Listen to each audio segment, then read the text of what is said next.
समान भी चढ़ाना दे ना, समान बड़ा बिच हा बक्से आहो बिस्तरे मज्जे हन दो इधर पिछे भी है समान। अच्छा हां भांडे भी है ना, रोटी शूटी बना दे आपे भी इधर के रोंदे दे हैं मतलब ये स्टोर है इथे राशन रूशन भी है थोड़ा बहुत आज इथे सुते दे बच्चियां भी इथे हैं।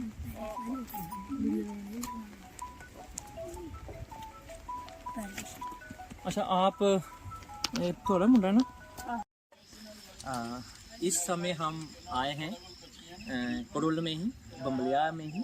तो हमारी बच्चियां हमारे स्कूल में पढ़ती हैं यहाँ से। तो इनका जो अभी आपने देखा कि बड़ी भारी जो तूफ़ान और बारिशें चल रही हैं, इनका मकान गिर गया था।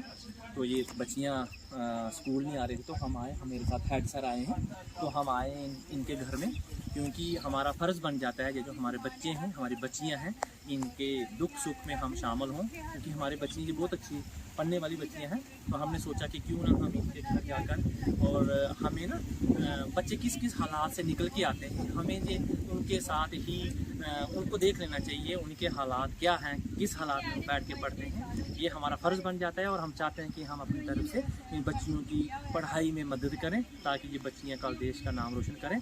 और ये घर गिर गया था इन बच्चियों का, अभी ये दूसरा जो बचा हुआ है इनका घर कमरे, ये भी गिर रहे हैं। अभी बारिशें और कंटिन्यू हैं, क्योंकि वेदर अलर्ट आया है।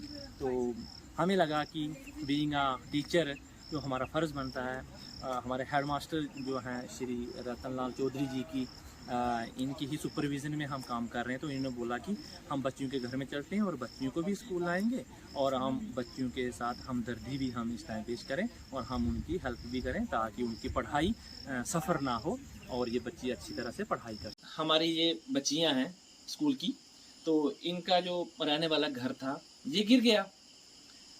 शुक्र ये हुआ भगवान का कि ये रात को वहाँ पे सो नहीं रहे थे, तो ये शिफ्ट हो गए दूसरे मकान में, तो ये बच गए, इनकी जान बच गई।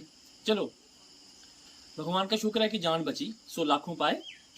लेकिन मेरा ये मानना है कि इस दुख की घड़ी में हम किसी के जरूर साथ निभाएं, और साथ भी ऐसा कि जो किसी की हेल्प हो सके।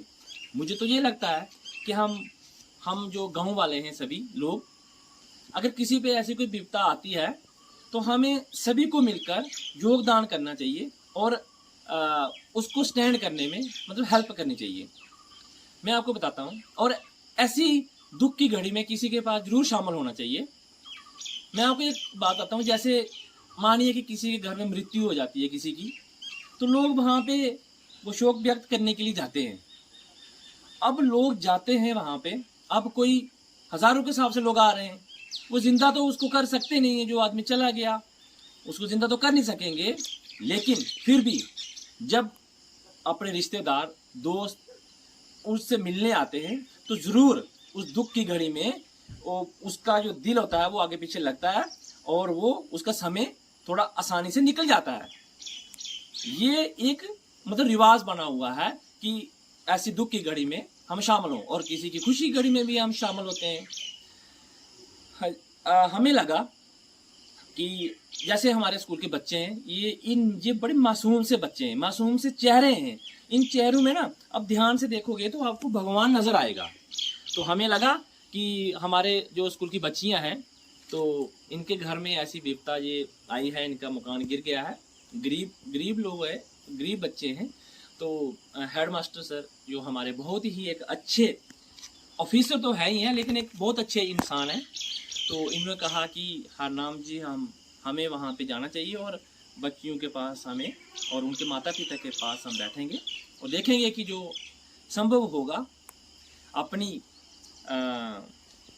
योग्यता के अनुसार तो हम भी हेल्प करेंगे। तो आज हम हेड मास्टर साहब और हम आए यहाँ पे इनके घर में, बच्चियों के घर में, तो वाकई ही कुछ लोगों की जेन्युइन जो ज़रूरत होती है ना चीज़ों की, तो यहाँ पे हमें लगता है। और मुझे लगता है कि इस समय में हमें सामाजिक जो हम प्राणी हैं, हम लोग हैं समाज में रहने वाले, हम सभी को इकट्ठा होकर, तो जो इंसान जिसको जिसकी ज़रूरत हो तो वैसे हमें मदद करनी चाहिए। मैं धन्यवाद करूँगा अपने हेडमास्टर सर जी का कि जिन्होंने जो हमें इनकरेज करते हैं सामाजिक सेवा के लिए, और बच्चे जो हमारे स्टूडेंट्स हैं इनकी सेवा के लिए, academic as well as extra curricular activities के लिए। धन्यवाद।